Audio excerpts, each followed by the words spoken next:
picturesque town of Alcanith.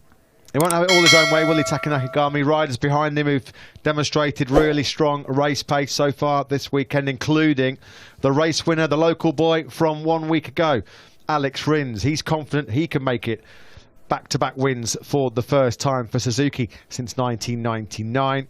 Don't discount as well the likes of Alex Marquez and Joan Mir, the new World Championship leader.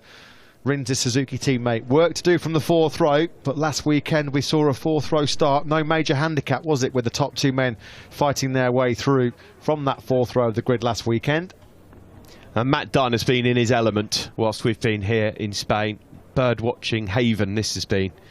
Never seen him so excited over in the media centre. Yeah, he wants 20 races in Aragon next year, doesn't he, Matt? Well, we are just going to have a little bit of silence for a minute and a half. We'll be back very soon with the coverage for the MotoGP race. The race itself will kick off at 1 o'clock. We'll be back with you to begin the coverage shortly.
Ten races down, 4 to go. This year's World Championship has been drama-filled, and today, as we conclude the penultimate triple header of the 2020 season, it shows no signs of fading in terms of entertainment. It's race day here in MotoGP at the Grand Prix of Teruel.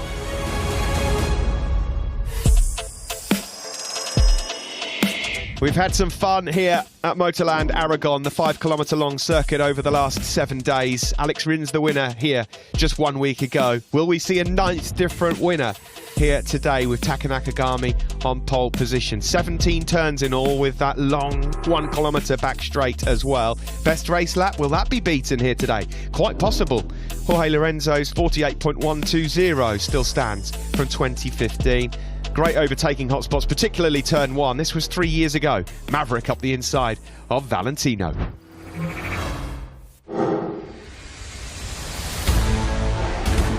Coming up next though in MotoGP, can Taka Nakagami become our 9th different winner today? The LCR Honda rider is on pole position. Franco Morbidelli starts from 2nd, looking to inject life into his championship charge. Alex Rins won from 10th last week and starts 3rd today, aiming for back-to-back glory. And with Quartararo 6th and Joan Mir 12th, what lies ahead for the top 2 men in the World Championship?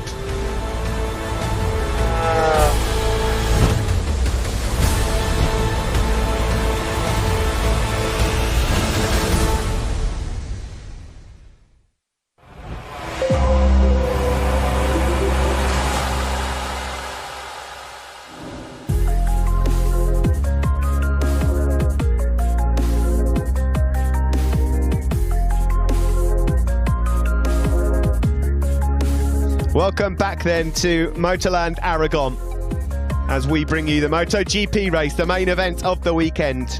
Don't forget a slight time schedule change here for this weekend. The Moto2 race will be coming up after this. 20-degree air temperature at the moment, 27 on track. The breeze picked up just before MotoGP, but it looks like it's all died off a bit now, which is good news for some as we head into this one, particularly for Ducati, who can ill afford any more drama. Big day for them, and particularly Dovi. He starts way back from 17th on the grid, equaling a season worst qualifying here yesterday. But there's so many eyes on Taka Nakagami on pole position. He's been in stunning form all weekend. He's been in the top 2 of every single free practice session, and everyone's looking to get a place on the hill, ready to watch the start of this race. So much wildlife in this area. Sadly, no fans joining the goats on the hill. But we're looking forward to this one. Should be fascinating. Morbidelli joins Nakagami on the front row. Alex Rins in third. I know you're trying to come up with a pun there, Mr. Burt. No, I wasn't. I was just saying we're missing perhaps the most famous goat of all, aren't we? Valentino Rossi. There you go. Nice. Nicely done. Nicely done. Here is the man, though. Hidemitsu LCR Honda rider Taka Nakagami on pole position. So far, Matt, he's not put a foot wrong all weekend. He's got great one-lap speed, obviously. He's on pole. Great race rhythm as well. It's just a matter now whether or not he can handle the pressure of being the favourite going into this MotoGP race. Indeed. Never been in pole position before in a MotoGP World Championship race, and never been in this position before where he is an overwhelming pre-race favourite. A lot of people, the smart money going on Taka Nakagami to be Japan's first MotoGP winner in 16 long years. What about this man, Fabio Quartararo? Second row. Not very often you see Fabio Quartararo off the front row of the grid on that Petronas Yamaha SRT machine, and you get the impression pre-race that already he's kind of locked down into damage limitation mode. Get out of Aragon, which has been a tough couple of weeks, with as many points as he possibly can, and then hope that the Yamaha works better in forthcoming races in the Valencia doubleheader in Portimao. Of course, hoping as well that he doesn't have the same chronic front tyre pressure problems which dropped him outside of the point scoring places so costly last weekend when he lost the World Championship lead as well to Suzuki's Joan Mir. To say it's been an up and down year for Quartararo is an understatement, Matt. 4 top 5 finishes is all for Quartararo so far in this 2020 season. Still in championship contention when you look at his recent record, Steve. 5 of his last 7 finishes have not even been top 6s. Here is Joan Mir then. He took control of the World Championship after visiting the podium here 1 week ago.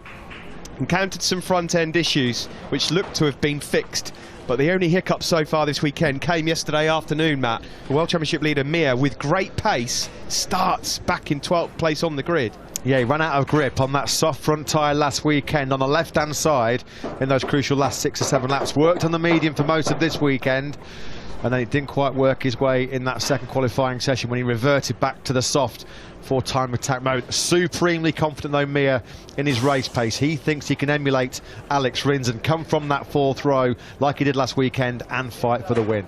Who says I'm out of the championship were the words from Franco Morbidelli yesterday in the press conference. He's up on the grid, 2nd overall. He's had good rhythm. We went into the race last week believing he could be one of the big favourites for the win, and it didn't happen. And with that in mind, Morbidelli also playing down his chances a little, but they have found some more stability. They've got more consistent rhythm. If he is to play a big part in the championship still, Matt, he's got to be on the top 2 steps here today, you feel? Yeah, definitely a minimum podium. Said last weekend he wasn't slow at the start of the race, just not fast enough, trying to get heat into that medium front tyre. This man was incredible right from the get-go. The moment the lights went out to start last weekend's 23-lap battle, Alex Rins made a sensational launch from the 4th row of the grid, 10th to 5th at the first corner. By the end of the first sector, he'd already taken 4th from Ducati's Jack Miller, and then he picked off the 3 Yamaha men ahead of him, Viñales, Quartararo and Morbidelli, engaged in a real exciting tussle with his great rival from the past in Moto3, Alex Marquez. But it was good and great to see Suzuki's first win of the year, Alex Rins' first since that famous last lap thriller against the elder Marquez brother in Silverstone last August. When under the radar, Alex Rins is relaxed and he's always a threat in a race. This will be a big day coming up for the number 42. He's been in this position before and has made the odd mistake out front. A very confident and happy, smiley-looking Maverick Vinales, just wheeling his electric scooter to the garage, ready to start this one. Fourth on the grid for Maverick Vinales. Don't forget, well in the hunt championship-wise, only 12 points down in third overall. Again, Matt, as ever, it's Sunday, who knows? Yeah, when you look at his record as well, in any ordinary season, the records of the likes of Quartararo and Maverick Vinales, you wouldn't have a prayer of fighting for the championship. This man, one podium in his last 8 races, yet he's right in the heart of the championship battle. To be honest, with Maverick Vinales, he's got good rhythm here in Aragon, but I just wouldn't be surprised if he won, and I wouldn't be surprised if he was 10th. It's just one of those things at the moment with him, and this is the man who's really on form at the moment. Back-to-back podiums, comes into this one looking for 3 on the spin. Alex Marquez, 10th on the grid from the 4th row, exactly the same row where he started from last week. Another rider with brilliant rhythm. We say that about pretty much everyone on the grid, but is today the day where Alex Marquez potentially could go one step better? Keep a close eye on the 24-year-old. He's made up 25 places in the last 2 races to podium from 18th and 11th. Feels like more than capable of another top 5 finish today. There's our virtual fan wall. Hello to all of you from wherever you're watching, from whatever time it is around the world. Thank you, as ever, for joining us here ahead of this MotoGP race. You can see that there's a couple of Taka Nakagami fans there as well, hoping that their man can do the business here today. The race coming up in just under half an hour. And hopefully it won't be too long in the distant future that we can have fans back at a racing circuit and here in Aragon. Well, we had a cracking race here last weekend. The closest finish in 14 between the top 2 men since Marquez and Quartararo in Buriram. And Aragon 1 was the second closest top 15 in a full distance Premier Class race. Don't discount Johan Zarco. He's starting from 5th place. It was very much a day for the year-old motorcycles, wasn't it? In Q2, Taka Nakagami on pole on last year's Honda, Franco Morbidelli second on last year's Yamaha, and Johan Zarco doing the business on Ducati's GP19.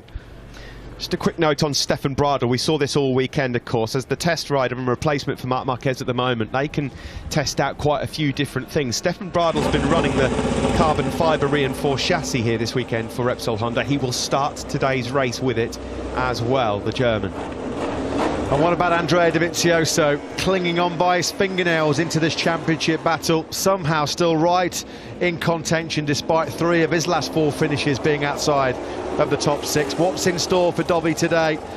Going from 17th place on the grid, he's not had the pace all weekend long, struggling again with Michelin's new spec rear tyre, having to wait too long to get on the throttle at full lean angle.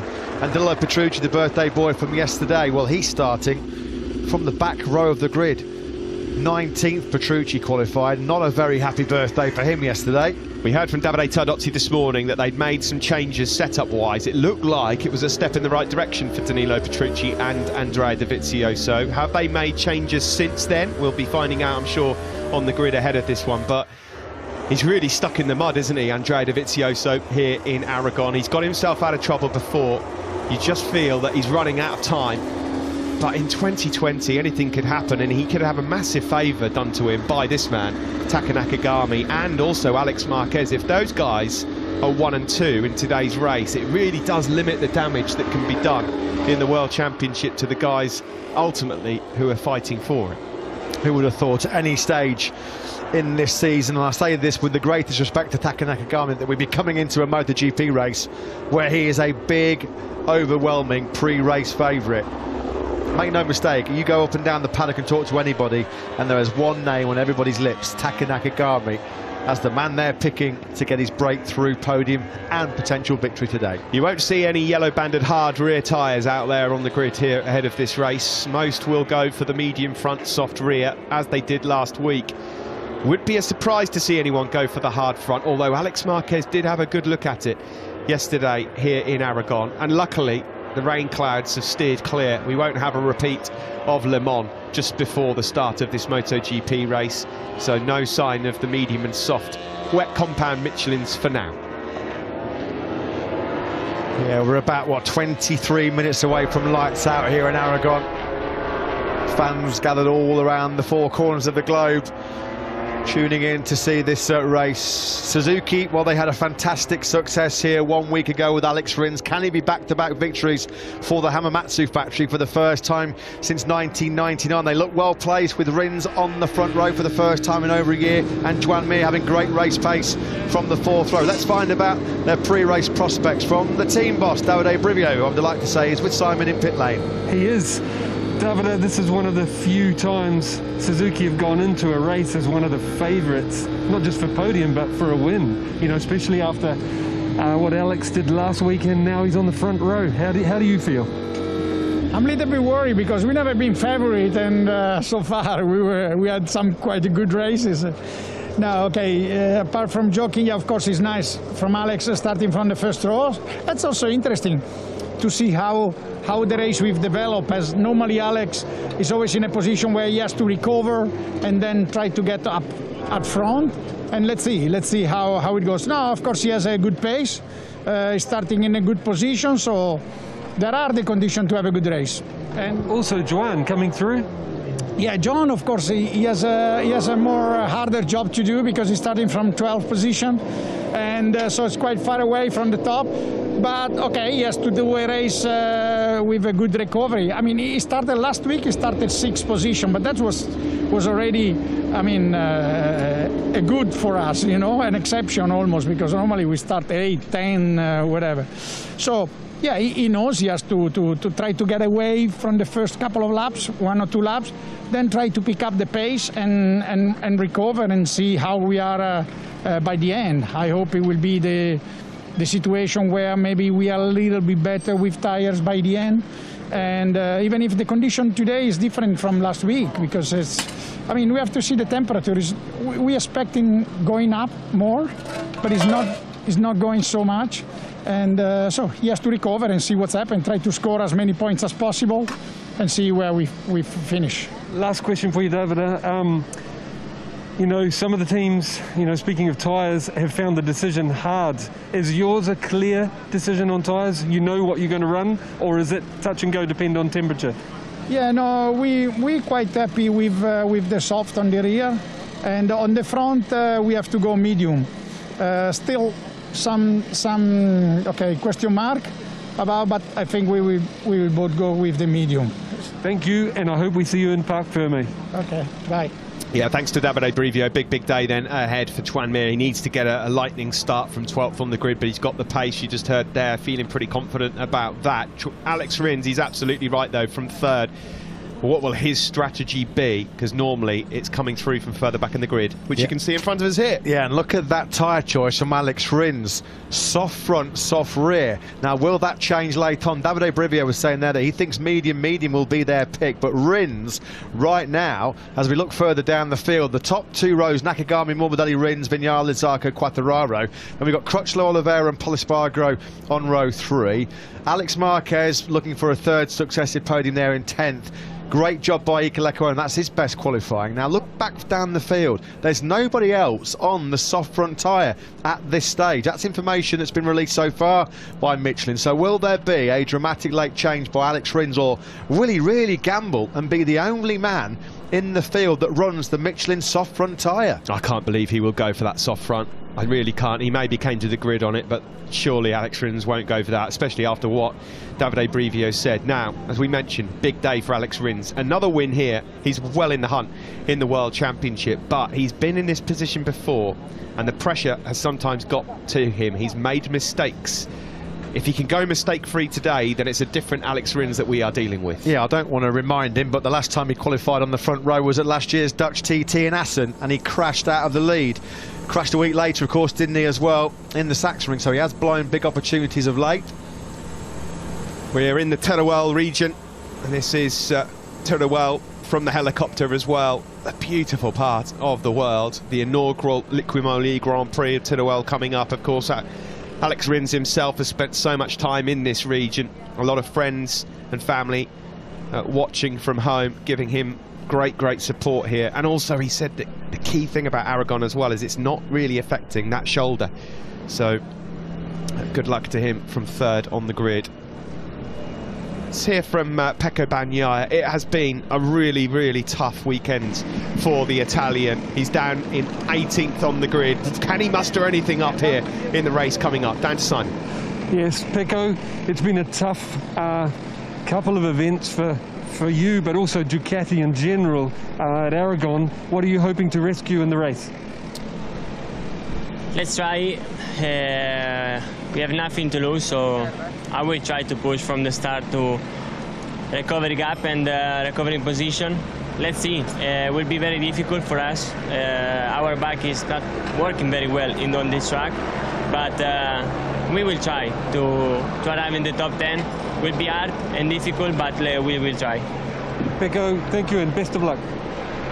Yeah, thanks, Simon. Good luck to Pecco Bagnaia, because it has been a very difficult couple of weeks here in Aragon. Every time he said he's tried to push that little bit harder in the braking zone on that front, he's just been upside down and crashing. So tough race coming up for the former Moto2 world champion, down in 18th spot. Pol Espargaro starts from 9th place on the grid, at the back of that third row on the Red Bull KTM. The highest placed KTM 7 days ago, Brad Binder in 11th. They all want to be featuring in the top 10 here today. Is there a last minute change going on here for Maverick Vinales on the grid? If Rins goes soft, he's going to try and bolt, isn't he? He's going to try and use that advantage of the soft front tyre. We know last weekend Morbidelli on the medium front took him 3 or 4 laps to really get into his groove. Rins perhaps thinking here on the soft front, soft rear combination, he can execute plan A, get away and then manage it as the Suzuki so brilliantly does in the second half of the race. It's going to be fascinating. I'm intrigued to see whether Alex Rins is going to chuck himself right into left field and be the only man to run that soft front tyre. Plan A for Joan Mir. Get that launch control system hooked up nicely. He needs a really good start. It's not a long run into turn 1, so you've got to find good track position. But the first few laps of the race, crucial for the World Championship leader. He's confident, supremely confident that he's got the pace to get on par with the likes of Rins and Taka Nakagami. Spectacular countryside surrounding this famous Motorland Aragon circuit. It really is one of the most picturesque parts of Spain and Catalonia, isn't it? We can pop back down on the grid to Simon Crafar, who's got Petronas Yamaha SRT boss Wilco Zeelenberg to talk to, Franco Morbidelli on the front row of the grid, and Fabio Quartararo trying to wrestle back control of the World Championship in 6th. Let's hear Wilco's pre-race thoughts on the grid with Simon. Yes, Wilco, both your riders really fast. Also last weekend, but it seems like tyres, getting them to the end of the race has been the difficult thing for the Yamaha guys. Is the tyre decision difficult here on the grid? Well, it's always not easy, as you know, and you know, the less points to give away, you feel the pressure in the paddock, you know, even for Moto2, Moto3 and MotoGP. Yeah, there are only a couple of races to go, and the championship is completely open. So it's all small details are very important, and yeah, as you experience yourself as well, everybody is trying to keep as much as information for themselves. And so you're confident that your bike can go to the end this week, or it's unknown? Well, yes, of course, this is our aim. We struggled, of course, big time last weekend because, yeah, from P1 to P18, you cannot say that it's something to be proud of. It was a hard one to swallow, I can tell you that. Especially the conditions we had was actually quite good for us. But, yeah, the bottom line, we had nothing to fight for and with. So hopefully this is a different story today. Wilco, thank you for your time. Good luck. Yeah, thanks Wilco, thanks Simon. Row 3 then, Crutchlow, Oliveira and Pol Espargaro. Row 4, we just saw Alex Marquez starting from 10th. He'll look to charge forward to try and get his first win, and it's a career best 11th on the grid for the 20-year-old rookie Iker Lecuona. Yeah, confident he can find himself back inside the top 10 today. 9th and 10th in both Red Bull Ring races, the best we've seen from the 20-year-old rookie. Not higher than 14th in his last 5, but he's looked in great form, leading the KTM charge in a couple of sessions so far this weekend. Here is then your World Championship leader, Joan Mir. Will we be saying that in about an hour's time or so, or will there be another dramatic twist in this 2020 MotoGP title chase? 12th on the grid as well, puts him on the inside, nearest to pit wall.